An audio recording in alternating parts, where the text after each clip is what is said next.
ਰਾਜੇਵਾਲ ਸਭ ਤੋਂ ਸਾਨੂੰ ਨੇੜੇ ਹੈ ਸਾਡੇ ਸਭ ਤੇ ਰਾਜੇਵਾਲ ਨੂੰ ਕਹਿ ਕੇ ਨਾ ਸਪੋਰਟ ਕਰੀਏ ਨਾ ਵੋਟ ਪਾਈਏ ਭਾਈ ਤੈਨੂੰ। ਜੇ ਕਿਸੇ ਨੂੰ ਆਫਰ ਆ ਗਈ ਕੋਈ ਮੁੱਖ ਮੰਤਰੀ ਬਣਨਾ ਚਾਹੁੰਦਾ ਕਿਸੇ ਦੀ ਇੱਛਾ ਹੈਗੀ ਹੈ ਬਣ ਜਾਵੇ। ਉਹ ਜਿਹੜੇ ਪਹਿਲੇ ਛਿੱਤਰ ਖਾਂਦੇ ਨੇ ਉਹਨਾਂ ਦੇ ਪੁਰਾਣੇ ਹੋ ਜਾਣਗੇ ਇਹਨਾਂ ਦੇ ਨਵੇਂ ਆ ਜਾਣਗੇ ਪੈਣ ਖਾਣਗੇ ਨਾ ਵੀ ਇਹ ਵੀ ਛਿੱਤਰੀ। ਇਹਦਾ ਖੂਹ ਚਿੱਟਾ ਨੇ ਨਾ ਕਿਸੇ ਨੇ ਜਿਹੜਾ ਸਵਾਲ ਹੋਇਆ ਤੁਸੀਂ ਉਹਦਾ ਜਵਾਬ ਨਹੀਂ ਦੇਣਾ ਤੁਸੀਂ ਸਾਡੇ ਤੇ ਗੱਲ ਛੱਡ ਦਿੰਦੇ ਹੋ ਹੈ। ਤੂੰ ਵੀ ਤਾਂ ਮੇਰੇ ਤੇ ਸਿੱਟਦਾ ਨਾ। ਸਾਨੂੰ ਤਾਂ ਕੋਈ ਵੋਟ ਨੂੰ ਕਹਿਣ ਨਹੀਂ ਆਉਂਦਾ। ਸਾਡੇ ਪਿੰਡ 'ਚ ਸਰਪੰਚ ਦੀ ਚੋਣ ਹੁੰਦੀ ਆ ਮੇਰੇ ਘਰੇ ਕਦੇ ਮੈਨੂੰ ਕਿਸੇ ਨੇ ਨਹੀਂ ਟੋਕਿਆ ਵੀ ਪ੍ਰਧਾਨ ਜੀ ਸਾਡੀ ਵੋਟ ਕਿਹਨੂੰ ਪਾਉਂਗੇ। ਸਾਨੂੰ ਤਾਂ ਸਾਡੇ ਜਵਾਕ ਨਹੀਂ ਪੁੱਛਦੇ ਵੀ ਵੋਟ ਪਾਪਾ ਕਿਹਨੂੰ ਪਾਈਏ। ਉਹਦਾ ਕਹਿਣਾ ਪਾਪਾ ਕਹਿੰਦੇ ਖੂਹ 'ਚ ਡੇਗ ਦੋ ਵੋਟ। MSP ਦੀ ਜਿਹੜੀ ਕਮੇਟੀ ਬਣ ਰਹੀ ਆ ਉਹ 'ਚ ਜੋਗਿੰਦਰ ਸਿੰਘ ਅਗਰਾਹਾਂ ਦਾ ਨਾਮ ਸ਼ਾਮਲ ਹੋ ਰਿਹਾ। ਅਸੀਂ ਨਹੀਂ ਜਾਣਾ। ਸਵਾਮੀਨਾਥਨ ਇਸ ਮੋਰਚੇ ਦਾ ਏਜੰਡੇ ਦੀ ਮੰਗ ਨਹੀਂ ਸੀ। ਇਹਦਾ ਕਰਜ਼ਾ ਵੀ ਹੈਗਾ ਨਾ। ਸਾਡਾ ਬੰਦਾ ਕਿਸੇ ਪੋਲਿੰਗ ਤੇ ਬੈਠੇ ਨਾ ਕਿਸੇ ਦੀ ਸਪੋਰਟ ਕਰੇ ਨਾ ਸਰਕਾਰ 'ਚ ਆਪ ਖੜਾ ਹੋਏ। ਇਹ ਤਾਂ ਸਰਕਾਰ ਦੀ ਗੱਲ ਆ। ਅਸੀਂ ਤਾਂ ਪੰਚਾਇਤ ਮੈਂਬਰ ਦੀ ਚੋਣ ਵੀ ਨਹੀਂ ਲੜਦੇ।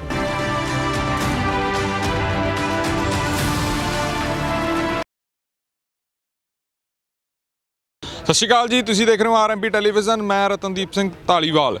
ਕਿਸਾਨੀ ਅੰਦੋਲਨ, ਜੇ ਅਸੀਂ ਦਿੱਲੀ ਦੀ ਗੱਲ ਕਰਦੇ ਹਾਂ, ਕਿਸਾਨੀ ਅੰਦੋਲਨ ਨੂੰ ਸਾਲ ਬੀਤ ਗਿਆ ਪਰ ਸਾਲ ਆਉਂਦਿਆਂ ਇੱਕ ਚੰਗੀ ਖਬਰ ਵੀ ਆ ਗਈ। ਇੱਕ ਪਾਸੇ ਜਿਹੜੀ ਕਿਸਾਨਾਂ ਦੀ ਜਿੱਤ ਹੋਈ, ਪਰ ਜੇ ਅਸੀਂ ਗੱਲ ਕਰਦੇ ਹਾਂ MSP ਨੂੰ ਲੈ ਕੇ ਜਾਂ ਇੱਕ ਦੋ ਜਿਹੜੇ ਮੁੱਦੇ ਹੋਰ ਨੇ, ਖਾਸ ਕਰਕੇ ਜੇ ਅਸੀਂ ਗੱਲ ਕਰਦੇ ਹਾਂ ਉਹਨਾਂ ਵਿਵਾਦਾਂ ਨੂੰ ਲੈ ਕੇ, ਜਿਹੜੇ ਵਿਵਾਦ ਜਥੇਬੰਦੀਆਂ ਦੇ ਅੰਦਰਲੇ ਨੇ ਉਹਨਾਂ ਨੂੰ ਲੈ ਕੇ ਕਈ ਰੇੜਕੇ ਹੁਣ ਸਾਹਮਣੇ ਆ ਰਹੇ ਨੇ, ਪਰ ਇਹ ਰੇੜਕੇ ਸਾਹਮਣੇ ਨਹੀਂ ਆਉਣੇ ਚਾਹੀਦੇ ਸੀ। ਤੇ ਜੇ ਅਸੀਂ ਕੇਸਾਂ ਦੀ ਗੱਲ ਕਰਦੇ ਹਾਂ, ਕੇਸ ਵਾਪਸ ਲੈਣ ਦੀ ਗੱਲ ਹੁੰਦੀ ਆ। ਬੜੀਆਂ ਜਥੇਬੰਦੀਆਂ ਨੇ ਇੱਥੋਂ ਤੱਕ ਕਹਿਤਾ ਵੀ ਜੇ ਕੇਸ ਵਾਪਸ ਹੋਣਗੇ ਫਿਰ ਅਸੀਂ ਜਿਹੜਾ ਹੈਗਾ ਉਹ ਸੋਚਾਂਗੇ ਵਾਪਸ ਜਾਣ ਬਾਰੇ ਜਾਂ ਅਗਲੀ ਰਣਨੀਤੀ ਬਾਰੇ। ਜੇ ਅਸੀਂ ਜਥੇਬੰਦੀਆਂ ਦੀ ਗੱਲ ਕਰਦੇ ਹਾਂ, ਇੱਕ ਪਾਸੇ ਜਿਹੜੀਆਂ ਪੰਜਾਬ ਦੀਆਂ 32 ਜਥੇਬੰਦੀਆਂ, ਭਾਰਤ ਦੀਆਂ ਜਥੇਬੰਦੀਆਂ, ਦੂਜੇ ਪਾਸੇ ਜਿਹੜੀ ਜਥੇਬੰਦੀ ਆ ਭਾਰਤੀ ਕਿਸਾਨ ਯੂਨੀਅਨ ਏਕਤਾ ਅਗਰਾਹਾਂ। ਸਾਡੇ ਨਾਲ ਅੱਜ ਭਾਰਤੀ ਕਿਸਾਨ ਯੂਨੀਅਨ ਦੇ ਸੂਬਾ ਪ੍ਰਧਾਨ ਹੋਣਗੇ ਜੋਗਿੰਦਰ ਸਿੰਘ ਅਗਰਾਹਾਂ। ਜੋਗਿੰਦਰ ਜੀ ਸਵਾਗਤ ਹੈ। ਸਤਿ ਸ਼੍ਰੀ ਅਕਾਲ। ਧੰਨਵਾਦ ਜੀ। ਸਭ ਤੋਂ ਪਹਿਲੀ ਗੱਲ ਤਾਂ ਇਹੀ ਹੋਊਗੀ ਸਵਾਲ ਵੀ ਜਿਹੜੀ ਇੱਕ ਅਫਵਾਹ ਫੈਲੀ ਵੀ ਆ ਉਹ ਅਫਵਾਹ ਕੀ ਕਿ ਕੋਈ ਸੱਚਾਈ ਆ ਵਾਪਸ ਜਾਣ ਵਾਲੀ? ਵੀ ਜਲਦੀ ਕਈ ਜਥੇਬੰਦੀਆਂ ਨੇ ਕਹਿਤਾ ਪਿੱਛੋਂ ਆਪਦੀਆਂ ਟਰੈਕਟਰ ਟਰਾਲੀਆਂ ਵੀ ਮੰਗਾ ਲਈਆਂ, ਬੰਦੇ ਮੰਗਾ ਲਏ ਵੀ ਸਮਾਨ ਇਕੱਠਾ ਕਰਨ ਲੱਗ ਜਾਓ। ਦੇਖੋ ਰਤਨ, ਜਦੋਂ ਕਿਤੇ ਮੋਰਚੇ ਦੀ ਵੱਡੀ ਮੰਗ ਮੰਨੀ ਜਾਂਦੀ ਹੈ ਉਦੋਂ ਇਸ ਕਿਸਮ ਦੀਆਂ ਅਫਵਾਹਾਂ ਫੈਲਦੀਆਂ ਹੁੰਦੀਆਂ ਨੇ ਵੀ ਹੁਣ ਜਾਣਾ ਕਦੋਂ ਹੈ ਜੀ, ਕਿਉਂਕਿ ਵੱਡੀ ਮੰਗ ਤਾਂ ਮੰਨੀ ਗਈ ਹੈ ਜੀ। ਇਹ ਕਿਸੇ ਕਿਸਮ ਦੀ ਕੋਈ ਕਿਤੇ ਗੱਲ ਛੱਡ ਦਿਓ, ਗੱਲ ਦੇ ਗੱਲ ਨਾਲ ਜੁੜ ਕੇ ਅਫਵਾਹ ਫੈਲ ਜਾਂਦੀ ਹੁੰਦੀ ਹੈ। ਇਹ ਅਫਵਾਹ ਹੀ ਹੈ, ਕੋਈ ਜਾਣ ਵਾਸਤੇ ਜੇ ਤਿਆਰ ਨਹੀਂ। ਬਸ ਜਿਹੜੀਆਂ ਗੱਲਾਂ ਕੁਝ ਰਹਿੰਦੀਆਂ ਨੇ ਉਹਨਾਂ ਗੱਲਾਂ ਦੇ ਵਿੱਚ ਕੁਝ ਗੱਲਾਂ ਬਾਕੀ ਨੇ। ਜੇ ਤਾਂ ਉਹ ਗੱਲਾਂ ਪੂਰੀਆਂ ਹੋ ਜਾਂਦੀਆਂ ਨੇ, ਅੱਜ ਤਸੱਲੀ ਹੋ ਜਾਂਦੀ ਹੈ ਸੰਯੁਕਤ ਮੋਰਚੇ ਦੀ ਸਮਝ ਮੁਤਾਬਕ, ਫਿਰ ਇਹ ਕੱਲ੍ਹ ਨੂੰ ਸੋਚਿਆ ਜਾ ਸਕਦਾ।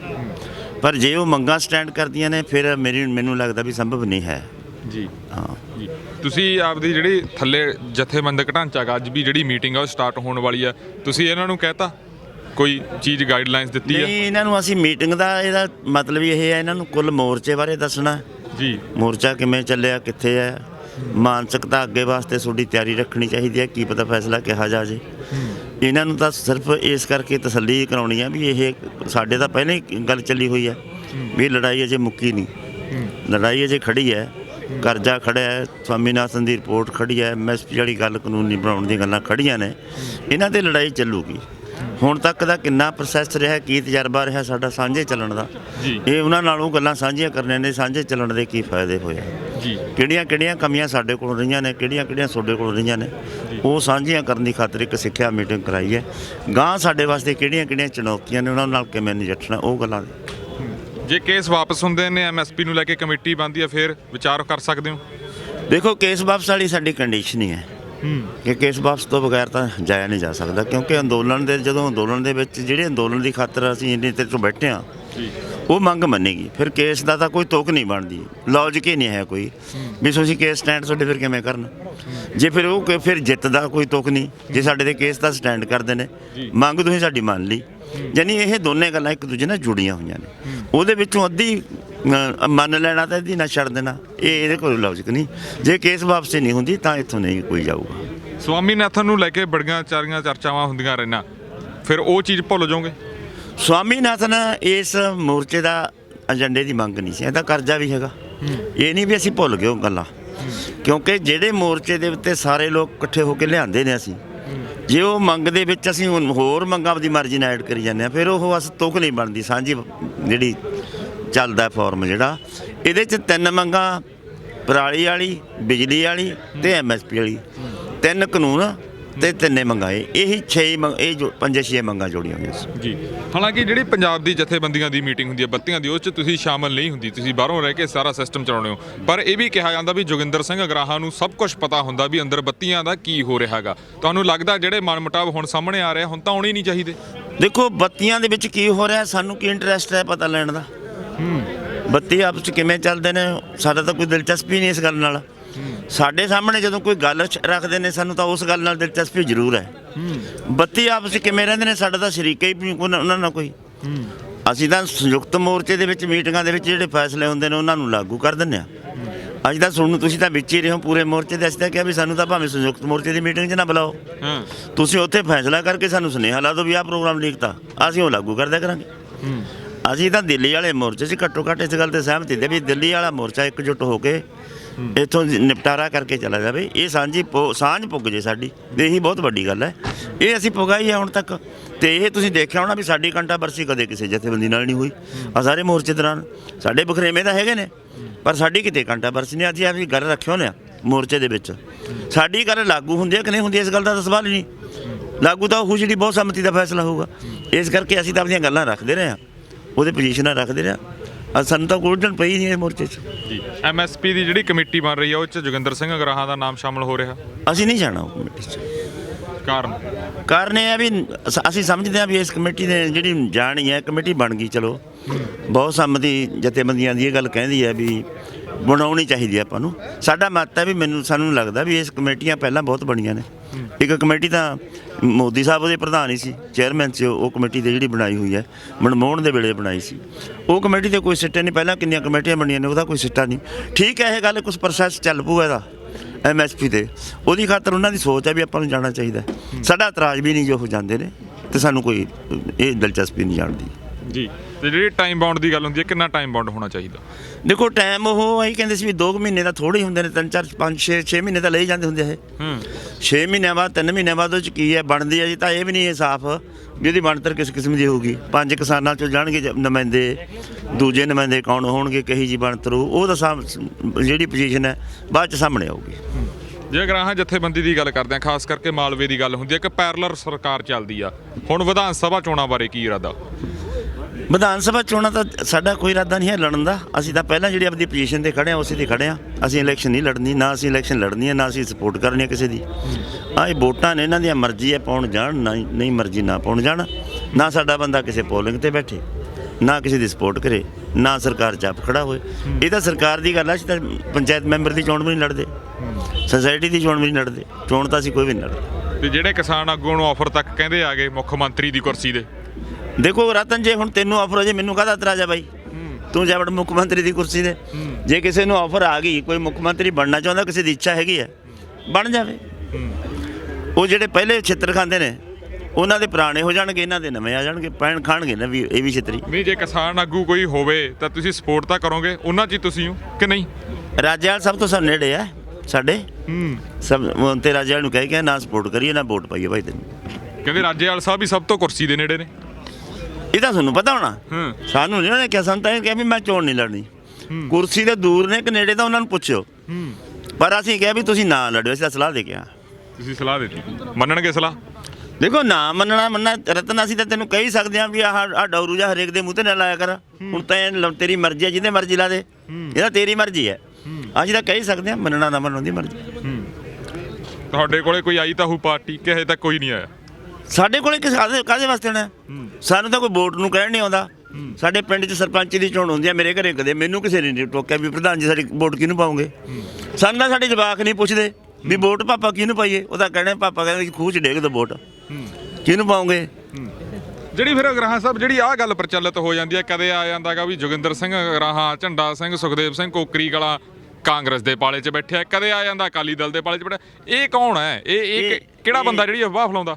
ਇਹ ਤੈਨੂੰ ਕਿਹਨੇ ਰਿਟ ਲਵਾਤੀ? ਇਹ ਇੱਕੋ ਗੱਲ ਤੂੰ ਵਾਰ-ਵਾਰ ਇਹ ਕਹਿਣਾ ਹੁੰਦਾ, ਮੈਂ ਫਿਰ ਮੈਨੂੰ ਦੁਬਾਰੇ ਫੇਰ ਉਹਦਾ ਹੋਣੀ ਪੈਂਦੀ ਹੈ। ਮੈਂ ਕਹਿੰਦਾ ਵੀ ਇਹੀ ਪੁੱਛਦੇ ਆ ਨਾ ਵੀ ਕੌਣ ਆ ਉਹ ਬੰਦਾ ਜਿਹੜਾ ਇਹ ਕਹਿ ਦਿੰਦਾ ਹੈਗਾ। ਹੁਣ ਜੇ ਮੈਂ ਤੈਨੂੰ ਪੁੱਛਾਂ ਤੈਨੂੰ ਵੀ ਤੂੰ ਸ਼ਿਵ ਸੈਨਾ ਦਾ ਕਾਰਕੁਨ ਹੈ, ਤੁਸੀਂ ਮੈਨੂੰ ਹਰ ਵਾਰ ਇਹੀ ਪੁੱਛਦੇ ਹੋ। ਹਾਂ ਵੀ ਹੁਣ ਨਾ ਤਾਂ ਮੈਨੂੰ ਦੱਸਿਆ ਤੇ ਨਾ ਮੈਂ ਤੈਨੂੰ ਦੱਸਾਂ, ਇਹ ਤਾਂ ਦੋਨਾਂ ਦੀ ਵਿਚਾਲੇ। ਹੁਣ ਤੂੰ ਇਹ ਨਹੀਂ ਦੱਸ ਸਕਦਾ ਵੀ ਆਰਐਸਐਸ ਦਾ ਤੂੰ ਬੰਦਾ ਹੈ, ਤੈਨੂੰ ਆਰਐਸਐਸ ਚ ਬਣਾਇਆ ਕਿਹਨੇ ਹੈ? ਤੈਂ ਕਿੰਨੇ ਕਤਲ ਕਰਤੇ ਆਰਐਸਐਸ ਚ, ਕਿੰਨੇ ਮੁਸਲਮਾਨ ਮਾਰਤੇ? ਤੂੰ ਦੱਸ, ਨਾ ਫੜਿਆ ਗਿਆ, ਨਾ ਤੇਰੇ ਤੇ ਪਰਚਾ ਦਰਜ ਹੋਇਆ, ਨਾ ਤੇਰੇ ਕੋਲ ਇਹਦਾ ਕੋਈ ਜਵਾਬ ਹੈ। ਤੈਂ ਹੁਣ ਸ਼ਹੀਦ ਬਾਗ ਦੇ ਵਿੜੇ ਚ ਤੂੰ ਭੇਸ ਬਦਲ ਕੇ ਕਿੰਨੇ ਬੰਦੇ ਮਾਰਤੇ? ਲੋਕ ਐਂ ਕਹੀ ਜਾਂਦੇ ਨੇ ਵੀ ਰਤਨ ਵਿੱਚ ਸੀ, ਬੰਦੂਕ ਚਲਾਉਂਦਾ ਸੀ, ਬੰਦੇ ਮਾਰੀ ਜਾਂਦਾ ਸੀ, ਤੇ ਤੇਰੇ ਕਿਤੇ ਕੋਈ ਪਰਚਾ ਨਹੀਂ ਪਾਇਆ। ਹੁਣ ਇਹਦਾ ਕੀ ਜਵਾਬ ਹੈ ਬਾਈ? ਇਹਦਾ ਖੂਹ ਚਿੱਟਾ ਨੇ ਨਾ ਕਿਸੇ ਨੇ। ਜਿਹੜਾ ਸਵਾਲ ਹੋਇਆ ਤੁਸੀਂ ਉਹਦਾ ਜਵਾਬ ਨਹੀਂ ਦੇਣਾ, ਤੁਸੀਂ ਸਾਡੇ ਤੇ ਗੱਲ ਛੱਡ ਦਿੰਦੇ ਹੋ। ਹੈ ਤੂੰ ਵੀ ਤਾਂ ਮੇਰੇ ਤੇ ਸਿੱਟਦਾ ਨਾ, ਉਹ ਸਿੱਟਦਾ। ਤੁਸੀਂ ਤਾਂ ਫਿਰ ਐਡੀ ਵੱਡੀ ਜਥੇਬੰਦੀ ਚਲਾ ਰਹੇ ਹੋ, ਇੰਨੇ ਵਰਕਰ ਬੈਠੇ ਨੇ, ਤੁਹਾਡੇ ਬਲਾਕ ਪ੍ਰਧਾਨ ਬੈਠੇ ਨੇ, ਜਵਾਬ ਦੇਣਾ ਪਊਗਾ। ਉਹ ਬੈਠਾ ਸੁਖਦੇਵ ਕੋਕਰੀ, ਹਾਂ, ਕਾਂਗਰਸ ਦੇ ਪ੍ਰਧਾਨ ਮੁੱਖ ਮੰਤਰੀ ਸੀਗਾ ਅਮਰਿੰਦਰ, ਉਹਦੀ ਭਾਈ ਬਖਤੌਰ ਦੇ ਰੇਲਵੇ ਸਟੇਸ਼ਨ ਤੇ ਲੱਤ ਤੋੜਦੀ, ਡਾਂਗ ਮਾਰ ਕੇ ਡੀਐਸਪੀ ਨੇ। ਅਮਰਿੰਦਰ ਪੁੱਛਦਾ ਵੀ, ਕਹਿੰਦਾ ਤੇਰੀ ਲੱਤ ਨੂੰ ਕੀ ਹੋ ਗਿਆ? ਸੁਖਦੇਵ ਦਾ ਜਵਾਬ ਸੀ, ਕਹਿੰਦਾ ਤੈਂ ਤੋੜੀ ਆ ਜੇ ਪੁੱਛਦਾ, ਤੇ ਤੂੰ ਕਹਿੰਦਾ ਵੀ ਉਹਨਾਂ ਨਾਲ ਲੜੇ ਹੋਏ ਹੋ। ਮਾਨਾ ਵਾਲੇ ਰੇਲਵੇ ਸਟੇਸ਼ਨ ਤੇ ਬੈਠਿਆ ਸੀ, ਬਿਨਾਂ ਤੇ ਸਾਡੀ ਰੇਲ ਰੁਕੀ ਹੋਈ ਹੈ, ਸ਼ਤਾਬਦੀ ਗੱਡੀ। ਅਮਰਿੰਦਰ ਹਰਮੰਦਰ ਸਾਹਿਬ ਗਾਰ ਕੱਢ ਰਿਹਾ ਹੈ। ਜਦੋਂ ਅਮਰਿੰਦਰ ਨੂੰ ਪੁੱਛਿਆ ਜੀ ਗੱਡੀ ਰੋਕ ਰਹੀ ਹੈ, ਗੱਡੀ ਲੰਘਾਉਣੀ ਹੈ, ਕਹਿੰਦਾ ਜਿੰਨੇ ਮਰਜ਼ੀ ਬੰਦੇ ਮਾਰ ਦੋ, ਗੱਡੀ ਲੰਘਣੀ ਚਾਹੀਦੀ ਹੈ। ਗੋਲੀ ਚੱਲ ਗਈ, ਬੰਦਾ ਸ਼ਹੀਦ ਹੋ ਗਿਆ, ਤੇ ਸਾਡਾ ਬੰਦਾ ਮਾਰਿਆ ਗਿਆ। ਸਾਡੇ ਤੇ ਉਲਟੇ 302 ਦੇ ਪਰਚੇ ਪਾਤੇ। ਸ਼ਹੀਦ ਦੀ ਬਾਡੀ ਅਜੇ ਅਸੀਂ ਚੱਕੀ ਨਹੀਂ, ਪਰਚੇ ਪਹਿਲਾਂ ਪੈ ਗਏ, ਤੇ ਤੁਸੀਂ ਕਹਿੰਦੇ ਸਾਡੀ ਦੋਸਤੀ ਉਹਨਾਂ ਨਾਲ। ਚਲੋ ਤੁਸੀਂ ਇਹ ਤਾਂ ਮੰਨਦੇ ਹੋ ਵੀ ਬਾਈ ਨੇ ਤੁਹਾਨੂੰ ਜਾਣਦੇ ਨੇ, ਮਿਲਦੇ ਵੀ ਰਹਿੰਦੇ ਨੇ। ਜਾਣਨਾ ਤਾਂ ਜਾਣਦਾ ਕੌਣ ਨਹੀਂ, ਸਾਨੂੰ ਤਾਂ ਸਾਰੀ ਦੁਨੀਆ ਜਾਣਦੀ ਹੈ। ਹੁਣ ਤੁਹਾਨੂੰ ਕੌਣ ਨਹੀਂ ਜਾਣਦਾ? ਵੀ ਰਤਨ ਧਾਲੀਵਾਲ ਵੀ ਇੱਕ ਚੈਨਲ ਚਲਾਉਂਦਾ ਹੈ। ਇਹ ਤਾਂ ਜਾਣਨ ਜਿਹੜੀ ਗੱਲਾਂ ਨਾਲ ਅਸੀਂ ਜੁੜਿਆ ਸੀ, ਜਨਤਕ ਜਥੇਬੰਦੀ ਨਾਲ ਜੁੜੇ, ਜਥੇਬੰਦੀ ਨੂੰ ਜਾਣਦੇ ਨੇ, ਉਹਦੇ ਨਾਲ ਸਾਨੂੰ ਜਾਣਦੇ ਨੇ। ਉਹ ਕਿਸੇ ਨੂੰ ਕੌਣ ਜਾਣਦਾ ਬਾਈ? ਜੇ ਨਿੱਜੀ ਰਾਏ ਦੀ ਅਸੀਂ ਗੱਲ ਕਰਦੇ ਹਾਂ, ਤੁਸੀਂ ਮੋਰਚੇ ਲੜਦੇ ਆਏ ਹੋ, ਮਜ਼ਦੂਰਾਂ ਲਈ ਸੰਘਰਸ਼ ਕਰਦੇ ਆਏ ਹੋ, ਕਿਸਾਨਾਂ ਲਈ ਸੰਘਰਸ਼ ਕਰਦੇ ਆਏ ਹੋ। ਜੇ ਪੰਜਾਬ ਦੀ ਅਸੀਂ ਪੋਲੀਟੀਕਲ ਸਥਿਤੀ ਦੇਖਦੇ ਹਾਂ, ਜਿਹੜੀ ਚੇਂਜ ਦੀ ਗੱਲ ਕਰਦੇ ਹਾਂ ਆਪਾਂ ਵੀ ਬਦਲਾਅ ਆਉਣਾ ਚਾਹੀਦਾ, ਉਹਦੇ ਬਾਰੇ ਤੁਹਾਡੀ ਰਾਏ ਕੀ ਆ? ਜਾਂ ਜਿਹੜੇ ਤੁਹਾਡੇ ਮੇਨ ਆਗੂ ਨੇ ਰਾਏ ਕੀ ਆ ਵੀ ਜਿਹੜਾ ਚੇਂਜ ਆਉਣਾ ਚਾਹੀਦਾ ਕਿਵੇਂ ਹੋ ਸਕਦਾ? ਲੋਕਾਂ ਦਾ ਜਿਹੜਾ ਆਰਥਿਕ ਪੱਧਰ ਉੱਚਾ ਕਿਵੇਂ ਹੋ ਸਕਦਾ? ਮੈਂ ਤੈਨੂੰ ਪੁੱਛਦਾ ਰਤਨ, ਵੀ ਤੈਨੂੰ ਐਂ ਲੱਗਦਾ ਨਹੀਂ ਵੀ ਇਸ ਮੋਰਚੇ ਨਾਲ ਕੁਝ ਬਦਲਾਅ ਆਇਆ ਪੰਜਾਬ 'ਚ? ਦੇਸ਼ ਦੀ ਰਾਜਨੀਤੀ 'ਚ ਬਦਲਾਅ ਆਇਆ, ਦੁਨੀਆ ਦੀ ਰਾਜਨੀਤੀ 'ਚ ਬਦਲਾਅ ਆਇਆ। ਯੂਰਪੀਅਨ ਕੰਟਰੀ, ਇਹਨਾਂ ਜਿਹੜੇ ਕਾਨੂੰਨ ਆ ਰਹੇ ਨੇ, ਜਿਹੜੇ ਹੁਣ ਮਾਡਲ ਲਿਆ ਰਹੇ ਨੇ ਖੇਤੀ ਦਾ, ਯੂਰਪੀਅਨ ਕੰਟਰੀਆਂ ਦੇ ਵਿੱਚ ਖੇਤੀ ਤਬਾਹ ਹੋ ਗਈ, ਯੂਰਪ ਦੇ ਵਿੱਚ, ਪੂਰੇ ਯੂਰਪ ਦੇ ਵਿੱਚ। ਤੇ ਉਹ ਮਾਡਲ ਤੇ ਉਹਨਾਂ ਤੋਂ ਲੜਾਈ ਨਹੀਂ ਲੜੀ ਗਈ।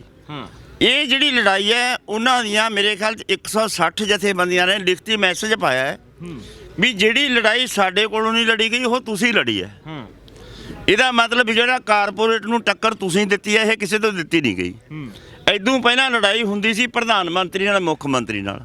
ਇਹ ਪਹਿਲੀ ਲੜਾਈ ਹੈ ਜਿਹੜੀ ਸਿੱਧੀ ਕਾਰਪੋਰੇਟ ਨਾਲ ਹੋਈ ਹੈ। ਇਸ ਕਰਕੇ ਦੁਨੀਆ ਦੇ ਵਿੱਚ ਇਹਦਾ ਬਹੁਤ ਵੱਡਾ ਮੈਸੇਜ ਗਿਆ, ਬੜੀ ਤਬਦੀਲੀ ਆਈ ਹੈ। ਇਹ ਪੰਜਾਬ 'ਚ ਵੀ ਆਈ ਹੈ, ਦੂਜੀਆਂ ਸਟੇਟਾਂ 'ਚ ਵੀ ਹੈ, ਦੂਜੇ ਦੇਸ਼ਾਂ 'ਚ ਵੀ। ਤੁਹਾਨੂੰ ਲੱਗਦਾ ਨਹੀਂ ਅਗਰਾਹਾਂ ਸਾਹਿਬ ਤੁਹਾਡਾ ਜਿਹੜਾ ਆਨਸਰ ਆ ਉਹ ਫੇਰ ਇੱਕ ਰਾਜਨੀਤਿਕ ਆਨਸਰ ਹੋ ਗਿਆ? ਸਵਾਲ ਇਹ ਸੀਗਾ ਵੀ ਤੁਹਾਨੂੰ ਲੱਗਦਾ ਵੀ ਚੇਂਜ ਕਿਵੇਂ ਆਉਣਾ ਚਾਹੀਦਾ, ਰਾਜਨੀਤਿਕ ਜਿਹੜਾ ਸਿਸਟਮ ਆ ਉਹਦਾ ਬਦਲਾਵ ਕੀ ਹੋਣਾ ਚਾਹੀਦਾ ਹੈਗਾ? ਦੇਖੋ, ਇਹਦਾ ਤਾਂ ਤੁਹਾਨੂੰ ਪਤਾ ਨਹੀਂ ਬਦਲਾਅ ਕੀ ਹੋਣਾ ਚਾਹੀਦਾ। ਅਸੀਂ ਤਾਂ ਇਹ ਕਹਿੰਦੇ ਵੀ ਤੁਸੀਂ ਤਾਂ ਸੰਘਰਸ਼ ਨੇ ਸਾਰੀ ਉਮਰ ਕੱਢ ਲਈ, ਤੁਸੀਂ ਦੱਸੋਗੇ ਨਾ। ਆ ਜਿਹੜੀ ਨੌਜਵਾਨ ਪੀੜ੍ਹੀ ਬੈਠੀ ਹੈ, ਇਹਨਾਂ ਨੂੰ ਤੁਸੀਂ ਦੱਸੋ ਬਦਲਾਅ ਕੀ ਹੋਣਾ? ਅਸਲ ਦੇ ਵਿੱਚ ਸਿਸਟਮ ਦੇ ਵਿੱਚ ਰਹਿ ਕੀ ਕੰਮ ਹੋਊਗਾ? ਅਸੀਂ ਇਹ ਦੋ ਸ਼ਬਦਾਂ 'ਚ ਹੀ ਜਵਾਬ ਦਿੰਦਾ ਮੈਂ ਤੈਨੂੰ, ਬਦਲਾਅ ਕੀ। ਜੇ ਤੂੰ ਮੇਰੇ ਵਾਲਾ ਪੁੱਛਦਾ ਜੀ, ਅਸੀਂ ਤਾਂ ਬਦਲਾਅ ਇਹਨਾਂ ਦੀ ਭੁਗਤ ਦਾ ਰਾਜ ਕਦੋਂ ਬਣਦਾ ਇਹਨੂੰ ਬਦਲਾਅ ਸਮਝਾਂਗੇ। ਜਿੱਦੇ ਇਹਨਾਂ ਦੀ ਪੁੱਗਣ ਲੱਗ ਗਈ, ਜਿੱਦੇ ਇਹਨਾਂ ਨੂੰ ਪੁੱਛਣ ਲੱਗ ਗਏ ਵੀ ਤੁਹਾਡੇ ਕਾਨੂੰਨ ਬਣਾ ਰਿਹਾ, ਤੁਹਾਡੇ ਵਾਸਤੇ ਆ, ਬੇਰੁਜ਼ਗਾਰੀ ਵਾਸਤੇ ਆ, ਤੁਹਾਡੇ ਕਰਜ਼ੇ ਦਾ ਆ ਬਣਾ ਰਿਹਾ, ਤੁਹਾਡੇ ਰੁਜ਼ਗਾਰ ਦਾ ਆ ਬਣਾ ਰਿਹਾ, ਤੁਹਾਡੇ ਜ਼ਮੀਨਾਂ ਦਾ ਬਣਾ ਰਿਹਾ, ਤੁਹਾਡੇ ਜਿਣਸਾਂ ਦਾ ਬਣਾ ਰਿਹਾ। ਜਿੱਦੇ ਇਹਨਾਂ ਦੀ ਪੁੱਗਤ ਬਣ ਲੱਗ ਗਈ, ਉਹ ਰਾਜ ਦੀ ਲੋੜ ਸਮਝਦੇ ਹਾਂ ਅਸੀਂ। ਇਹਨੂੰ ਬਦਲਾਅ ਲਿਆਉਣ ਦੀ ਖਾਤਰ ਸਾਡਾ ਇਹ ਉਪਰਾਲਾ ਹੈ। ਜਿਵੇਂ ਹੁਣ ਤੂੰ ਆਪ ਹੀ ਕਹਿ ਕੇ ਹਟਿਆ ਪਹਿਲਾਂ ਵੀ ਮਾਲਵੇ ਤੁਹਾਡੀ ਪੈਰਲ ਸਰਕਾਰ ਚੱਲਦੀ ਹੈ, ਐਂ ਚੱਲਦੀ ਹੁੰਦੀ ਹੈ ਬਾਈ ਪੈਰਲ ਸਰਕਾਰ। ਐਂ ਸਰਕਾਰ ਬਣਾਉਣ ਚਾਹੁੰਦੇ ਆ, ਨੱਥ ਸਾਡੀ ਹੋਵੇ, ਪਈ ਹੋਵੇ ਨੱਕ 'ਚ, ਨਕੇਲ ਹੱਥ 'ਚ ਸਾਡੇ ਹੋਵੇ, ਪੁੱਤ ਬਣਾ ਕੇ ਰੱਖੀਏ ਸਰਕਾਰ ਨੂੰ। ਉਹ ਪਾਵਰ ਚਾਹੁੰਦੇ ਅਸੀਂ। ਤੁਹਾਨੂੰ ਲੱਗਦਾ ਕਾਂਗਰਸ ਨੇ ਉਹ ਚੀਜ਼ ਦੇਤੀ? ਚੰਨੀ ਸਾਹਿਬ ਕਹਿੰਦੇ ਨੇ ਵੀ ਆਮ ਬੰਦੇ ਦੀ ਸਰਕਾਰ ਆ ਗਈ। ਲੇਟ ਹਾਂਜੀ, ਹਾਂ, ਚੰਨੀ ਸਾਹਿਬ ਕਹਿੰਦੇ ਨੇ ਵੀ ਆਮ ਘਰ ਦਾ ਮੁੰਡਾ ਆ ਗਿਆ ਸਾਹਮਣੇ, ਵੀ ਕਾਂਗਰਸ ਨੇ ਉਹ ਚੀਜ਼ ਦੇਤੀ ਜਿਵੇਂ ਤੁਸੀਂ ਚਾਹੁੰਦੇ ਹੋ ਕਿ ਨਹੀਂ? ਬਸ ਹੋ ਗਿਆ, ਸਰ ਗਿਆ। ਚੰਨੀ ਸਾਹਿਬ ਮੁੱਖ ਮੰਤਰੀ ਬਣ ਗਏ ਨਾ, ਸਰ ਗਿਆ? ਨਹੀਂ ਸਰਦਾ ਹੈ। ਚੰਨੀ ਸਾਹਿਬ ਮਜ਼ਦੂਰਾਂ ਦਾ ਮੁੰਡਾ ਹੈ, ਇਹ ਠੀਕ ਹੈ, ਪਰ ਮਜ਼ਦੂਰਾਂ ਰਿਹਾ ਨਹੀਂ ਨਾ ਹੁਣ ਮਜ਼ਦੂਰ ਉਹ। ਅਸੀਂ ਉਹਦੀ ਕੋਠੀ 'ਚ ਗਏ, ਜਦੋਂ ਐਂ ਤਾਂ ਝਾਕਦੇ ਸੀਗੇ, ਪੱਗ ਉਤਰਦੀ ਸੀ। ਮਜ਼ਦੂਰਾਂ ਦਾ ਕਿੱਥੋਂ ਬਈ ਉਹ?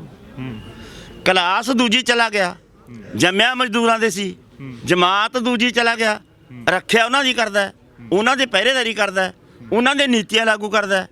ਮਜ਼ਦੂਰ ਤਾਂ ਉਹ ਹੁੰਦਾ ਹੈ ਜੇ ਹੁਣ ਕੋਈ ਜ਼ਿਮੀਂਦਾਰ ਹੈ 40-45 ਕਿੱਲਿਆਂ ਦਾ ਮਾਲਕ ਹੈ ਜੀ, ਉਹ ਗੱਲ ਕਰਦਾ ਵੀ ਮਜ਼ਦੂਰਾਂ ਕੋਲੇ ਪਲਾਟ ਕਿਉਂ ਨਹੀਂ, ਜੀ ਜੀ ਉਹ ਗੱਲ ਕਰਦਾ ਵੀ ਮਜ਼ਦੂਰਾਂ ਨੂੰ ਨਰੇਗਾ ਦੇ ਪੈਸੇ ਕਿਉਂ ਨਹੀਂ ਦਿੰਦੇ।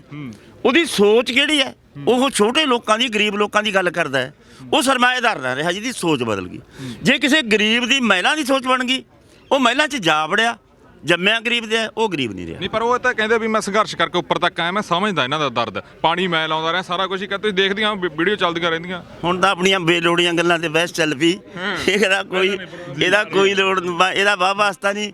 ਉਹ ਚੰਨੀ ਕੀ ਕਰਦਾ ਬਾਈ ਤੈਨੂੰ ਵੀ ਪਤਾ। ਤੁਸੀਂ ਵੀ ਗਏ ਸੀ? ਇਹ ਵੀ ਗਿਆ ਚੰਨੀ ਦਾ ਵੀ ਤੈਨੂੰ ਵੀ ਪਤਾ, ਸਾਨੂੰ ਵੀ ਪਤਾ ਹੈ। ਹੁਣ ਬਹਿਸ ਕਰ ਲੈ ਬੰਦ ਬਾਈ, ਬਹੁਤ ਟਾਈਮ ਸਾਡਾ ਮੀਟਿੰਗ ਹੈ ਜੀ। ਧੰਨਵਾਦ ਜੀ। ਸੋ ਇਹ ਸੀ ਜੋਗਿੰਦਰ ਸਿੰਘ ਅਗਰਾਹਾਂ। ਹਾਲਾਂਕਿ ਜੇ ਅਸੀਂ ਗੱਲ ਕਰਦੇ ਹਾਂ ਪੋਲੀਟੀਕਲ ਸਟੇਟ ਦੀ, ਬੜੇ ਸਾਰੇ ਕਿਸਾਨ ਆਗੂ ਗੱਲ ਕਰਦੇ ਵੀ ਨੇ, ਪਰ ਉੱਥੇ ਹੀ ਗੱਲ ਆ ਕੇ ਖੜਦੀ ਆ ਵੀ ਅੰਦੋਲਨ ਤੋਂ ਬਾਅਦ ਹੀ ਜਿਹੜੀ ਪੋਲੀਟੀਕਲ ਸਟੇਟ ਆ ਉਹਦਾ ਅਸੀਂ ਕੋਈ ਆਨਸਰ ਜਾਂ ਉਹਦਾ ਅਸੀਂ ਕੋਈ ਉੱਤਰ ਦੇ ਸਕਦੇ ਆ। ਗੱਲ ਹਜੇ ਤੱਕ ਜਿਹੜੀ MSP ਤੇ ਜਾਂ ਅੰਦੋਲਨ ਤੇ ਹੀ ਖੜੀ ਆ। ਜਲਦੀ ਫਿਰ ਹਾਜ਼ਰ ਹੋਵਾਂਗੇ ਕਿਸਾਨੀ ਅੰਦੋਲਨ ਤੋਂ। ਹੁਣ ਆਪਣੇ ਦੋਸਤ ਰਤਨਦੀਪ ਸਿੰਘ ਢਾਲੀਵਾਲ ਨੂੰ ਦਿਓ ਇਜਾਜ਼ਤ। ਦੇਖਦੇ ਰਹੋ RMB ਟੈਲੀਵਿਜ਼ਨ। ਧੰਨਵਾਦ ਜੀ।